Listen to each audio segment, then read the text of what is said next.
The Prime Minister's connect with people comes from a distance is what Priyanka Gandhi Vadra goes on to say. And this is the latest reaction that's also now coming in. Jumla is what the Congress party is saying. DMK is saying, why are you contesting from Varanasi and why not from Gujarat?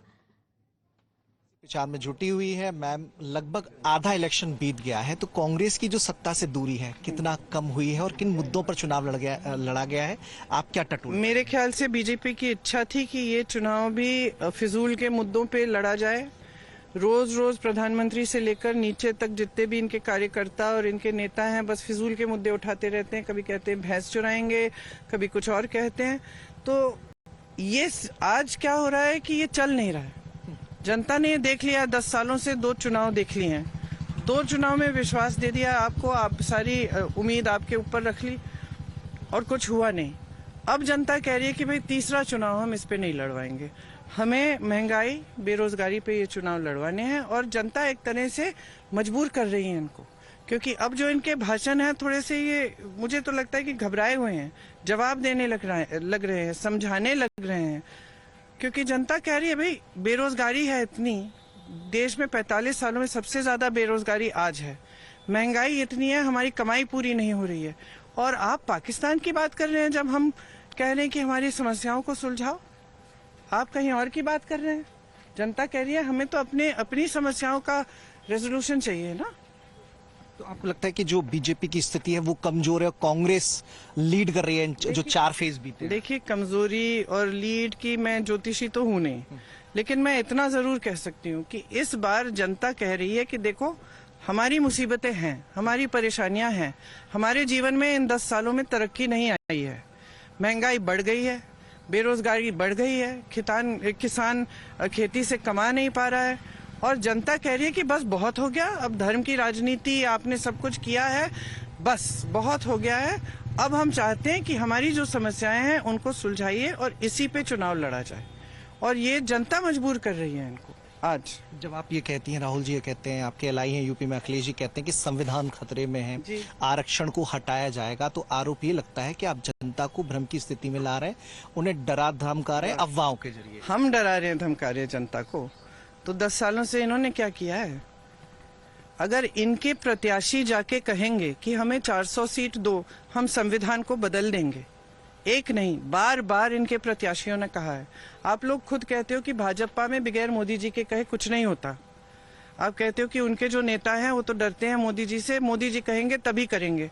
तो भाई इतने सारे नेताओं ने बोल दिया कि हम संविधान बदलने जा रहे हैं और मोदी जी को नहीं मालूम है, और अब मोदी जी कह रहे हैं कि नहीं बदलेंगे। ये इनकी साजिश है, इन्होंने बार बार की है। ये पहले छोटे छोटे नेताओं से चीजें कहलवा देते हैं, फिर वो जब नेता कहते हैं पब्लिक में वो चीज फैल जाती है और कहते हैं कि नहीं हम नहीं करेंगे ऐसा। सत्ता मिल जाती है सीधे वही करते हैं। तो हम तो यकीन नहीं करते इनकी बातों पे, लेकिन इनके अपने प्रत्याशियों ने कहा है कि हम संविधान बदलेंगे, तो हमें बिल्कुल ये यकीन है कि इनको मौका मिले तो ये संविधान जरूर बदलेंगे। क्योंकि इन्होंने लोकतंत्र को कमजोर करने के लिए सब कुछ किया है। इन्होंने हर स्तर पर लोकतंत्र को कमजोर किया है। और लोकतंत्र होता क्या है? जनता का अधिकार। जनता के अधिकार कम किए हैं, अधिकार कम करेंगे, आरक्षण कम करेंगे, तो ये काम ये करने वाले हैं। प्रधानमंत्री के बयानों को कैसे देखते हैं कि वो लगातार एक चेन सी बन गई है? कई सारे बयान, चाहे वो हिंदू मुस्लिम को लेकर हो, मंगलसूत्र को लेकर हो, वही योगी जी के बयान है वो लकीर में बांट देते हैं, राम भक्त या रामद्रोही। तो बयान कैसे आप देखते हैं उन बयानों? देखिए, जो प्रधानमंत्री इंदिरा गांधी जैसी शहीद महान महिला को देशद्रोही कह सकता है, उसके बारे में मैं क्या कहूँ? और ये जो सारे बयान हैं जिनकी बात आप कर रहे हैं, मैं उनको चुनौती देती हूँ, प्रधानमंत्री जी को और योगी जी को। एक चुनाव लड़ लें बेरोजगारी और महंगाई पे, एक चुनाव लड़ लें जनता की समस्याओं पे, बगैर इन बातों के एक चुनाव लड़के देखें, हार जाएंगे। कुछ किया नहीं है जनता के लिए, इसीलिए ये सारी बातें उठ रही हैं। धर्म की बात चुनाव के समय, ये क्या बात हुई? आप महिलाओं से शपथ दिलवा रहे हो भगवान के नाम कि आप भाजपा को वोट दोगे। क्यों? कौन से भगवान कह रहे हैं? कोई भगवान कहते हैं कि भाई तुम इस पार्टी में वोट डालो, उस पार्टी में वोट डालो? भगवान तो कहते हैं कि सच्चाई से अपना जीवन जियो, ईमानदारी से अपना काम करो, अच्छे बने रहो, सबके साथ दोस्ती रखो, सबके साथ अच्छा बर्ताव रखो। तो ये बात कहाँ से उठ रही है? ये बात वहां से उठ रही है कि आपने काम कुछ किया नहीं। काम के आधार पर आप वोट नहीं ले सकते। मंदिर न जाने को लेकर भी बात कर। हाँ, तो आप कोई भी बात करें, चाहे कुछ भी बात करें इस संदर्भ में, वो इसलिए कर रहे हैं कि जनता का ध्यान भटक जाए। वो चाहते हैं कि जनता सोचे कि कांग्रेस पार्टी धर्म विरोधी पार्टी है। अरे भाई, कांग्रेस पार्टी की नींव महात्मा गांधी ने डाली। ऐसा आंदोलन किया पूरी दुनिया में कि ब्रिटिश साम्राज्य को भगा दिया यहाँ से। ऐसा पहला आंदोलन था जो सत्य और अहिंसा पर आधारित था। कहाँ से आया सत्य अहिंसा? भगवत गीता से आया, हिंदू धर्म से आया। महात्मा गांधी जी को मारा, उनके मुंह से क्या निकला? हे राम, हम उनकी पार्टी हैं, हम कैसे धर्म के विरोधी हो सकते हैं? हो ही नहीं सकते। लेकिन वो ये कहते थे कि राम मंदिर नहीं जाते, इस वजह से आप पे सवाल खड़ा कर देते हैं। देखिए, वो तो यही चीजें कहेंगे ना जिससे उनका चुनाव बनेगा। वो चाहते हैं कि ऐसी बातें उठे कि जनता चुनाव के समय इन बातों के बारे में सोचने लगे और जनता का ध्यान भटक जाए और जनता को झूठ पे झूठ बोलते हैं।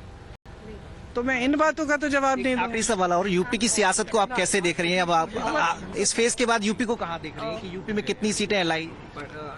देखिए, जैसे मैंने कहा, मैं ज्योतिषी नहीं हूँ, मैं कोई सीट का प्रिडिक्शन नहीं कर सकती। मैं ये जरूर कह सकती हूँ कि बदलाव आएगा। तो प्रियंका गांधी कह रही है बदलाव आएगा और बदलाव बेहतरी के लिए आएगा, ऐसा उनकी बातों से जाहिर होता है। उनका Priyanka Gandhi Vadra says Badlav Aayega, says that the BJP is talking about dharm, the BJP is talking about Pakistan during elections because it doesn't have answers to the questions of mehengai and berozgari, inflation and unemployment. This is what Priyanka Gandhi is saying and the Congress party is saying. So this is the politics over Prime Minister's Kashi Road show is escalating. Pragya also is joining us as we get you that exclusive comment coming in from Priyanka Gandhi as the story and the political controversy is only getting bigger. INDIA bloc is also predicting the end of Modi era. You heard Priyanka Gandhi Vadra. Earlier it was Rahul Gandhi and Akhilesh. The leaders of the INDIA bloc have one chorus and they are saying that after June 4th, Prime Minister Modi and the NDA will not win. Listening. पहले Modi ji 400 seat की बात करते थे, 400 पार, अब 150 भी नहीं बोल रहे।